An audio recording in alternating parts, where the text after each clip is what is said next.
So, welcome. This is our Pension 101 training. We recently did this for a bunch of chapter meetings in the city of San Jose and wanted to be able to provide this online so that anyone who wasn't able to attend can watch it. The idea behind this training is to go over some of the basics of just how a pension works, how your formula works, how the benefit works, what the difference is between a pension and a 401k, because some folks just don't know. And finally, we'll go over some of the fundamentals of pension accounting. So just to start with, what is a pension? A pension is a defined benefit form of retirement planning. And what that means at its most basic level is that you and your employer over the course of your career are going to pay contributions into a fund. It's a pooled fund that is shared. All employees in the city of San Jose are paying into it, and when you retire, you receive a benefit that's set according to a formula, and it's a guaranteed benefit. That we're going to contrast that with the other main form of retirement funding or retirement planning that we see in the US. It's becoming way more common, especially in non-union workplaces, which is a 401k. A 401k is typically called a defined contribution plan, which is just a way of saying that it doesn't have a defined benefit.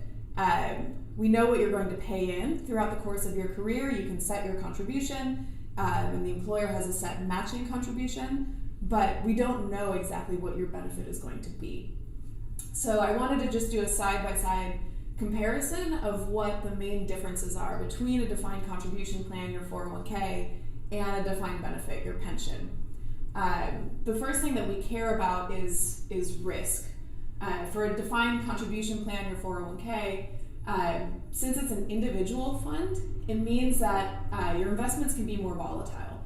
It also means that anything that happens, any risk in the fund, is on you. You bear all of that risk alone. For a pension, it's pooled investments, which means they're more diversified, there's generally less volatility, and there's a higher risk tolerance because any sort of market downturns, the impact of that is spread across the fund with hundreds or thousands of participants. As far as the management of the funds, for a 401k, you manage it on your own, and you're paying fees to Wall Street investment managers. For a pension, they're professionally managed by fund managers, and typically these folks are hired or answer to either an elected or appointed board that usually has representation of members of the fund on that board. And we also see a difference in what this means for cost. For a 401k, they typically cost about twice as much to administer as a pension does. And part of that's because for a pension, you're sharing the cost among all of the participants. But doing just like a cost-benefit analysis, because pensions are professionally managed, they usually have higher rates of return on their investments. So they have lower fees, and then they also have a higher rate of return. And the final thing, which I think is the biggest point, is the difference in benefit. For a 401k, when you retire, whatever you have in that fund, that's what you're going to get. For a defined benefit, for a pension, you have a guaranteed benefit that you can plan around. You have a formula that's in your union contract. You know what that formula is over the course of your career. So you can guess based on your years of service and your salary what your benefit is ultimately going to be. To show you what I'm talking about, this is what happened with 401ks in the US during the recession between 2008 and 2009. It might be kind of hard to see, but these are age demographic ranges. And the folks here that have these huge losses, the scary looking part of the bar chart, these were folks ages 55 to 64, people who were close to retirement. On average, these folks lost about 25% of their savings when the market went bad. And just to provide some contrast for that, this is what happened in your pension fund in the city of San Jose when the recession hit. In 2008, you had some losses a little more drastic going into 2009. Overall, the losses were around 20% over the course of those two over the course of those years, which is not quite 25%, right? So they had a little bit lower losses. But the important thing with a pension is that you have more fund participants that are working, that are being hired, they're paying money into the fund, and what fund managers can do is they can manage the money that's in the fund and the new money that's coming in a way that smooths out this impact over time. And ultimately the fund can recover faster. It can be managed in such a way in long-term, in a way that plans in the long term to make sure that everyone can receive their benefits. So now we're going to go over just the fundamentals of how your contributions and your formulas work. Step one. So you're hired, you've got a great career at a union job ahead of you, congratulations. And each month you're seeing a contribution come out of your paycheck. And those contributions are not just random numbers that we come up with out of thin air. They're actually set according to a target. They're set according to what we think your future benefits are going to be, and we'll talk more about what that means later. For folks who are hired before 2013, your contributions are 3/11 of what's called normal cost, and I'll define that later when we talk about pension funding. For folks who were hired after 2013, your contributions are half of normal cost, and the employer pays the other half.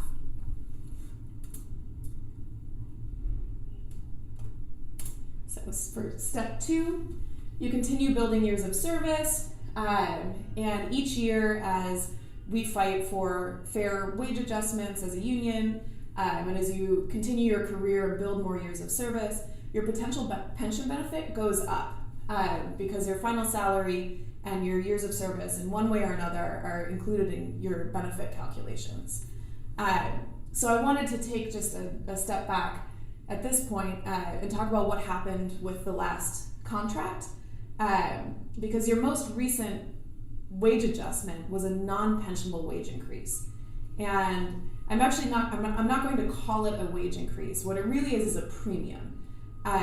It's a wage adjustment that appears as an extra premium on your paycheck, but it doesn't change your base pensionable salary. That remains the same.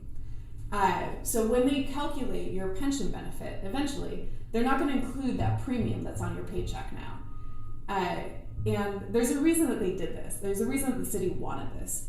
And that's because if we do this once, when we ran the numbers on what would happen with an individual person's retirement benefits, the effect of doing this for 1 year was nominal. It was not huge, right? But if all of the employees citywide do this, in aggregate, the total benefit payout that the city can expect in the future goes down quite a bit. And now that we've done this once, the thing is they're more likely to come back and try to do it again. And if we keep doing this, it will have a huge effect on eventual pension benefits. And the city has a lot of incentive to try to do this because they're trying to reduce essentially their liability long term. So moving on with the regular presentation, these are your pension formulas. We'll go through step by step for each of these in just a minute. But this is tier 1, this is tier 2. You can see the way that years of service and your salary are included in the calculations.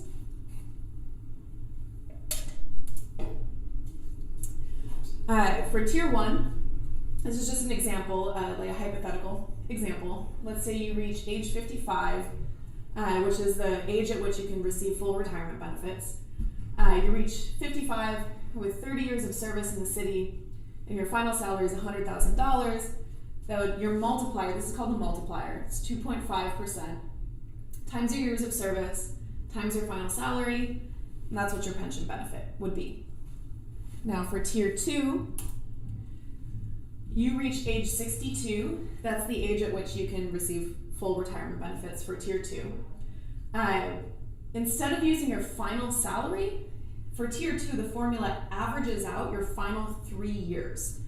So let's say it averages out to about 103,000. Your multiplier is 2%, so it's 2% multiplied by your years of service times 103,000, and your pension benefit is about $62,000 a year. Yeah. So I have a question. So according to Tier 2, I pay 7% towards my pension every year, but I only get 2% back. How is that fair? So you're not receiving, this multiplier is not, this is not a way of saying that you receive 2%, right? The benefits what you receive is 2% multiplied by the years of service times the average of your final 3 years. So it's more than 2%. But when you're paying that contribution from your paycheck, keep in mind that your employer is also paying a contribution. Plus, you're accruing investment earnings on both your employer contribution and your contribution. And all of that money in aggregate that you've paid throughout your whole career, that is actually what you're receiving in pension benefits. So it comes out to way more than 2%. And just remember that you're going to be retired for, ideally you'd be retired for a long time, right? And this is money that you're accruing that's used to pay out sometimes, the average is about 18 years of salary, basically. So hopefully that answers the question.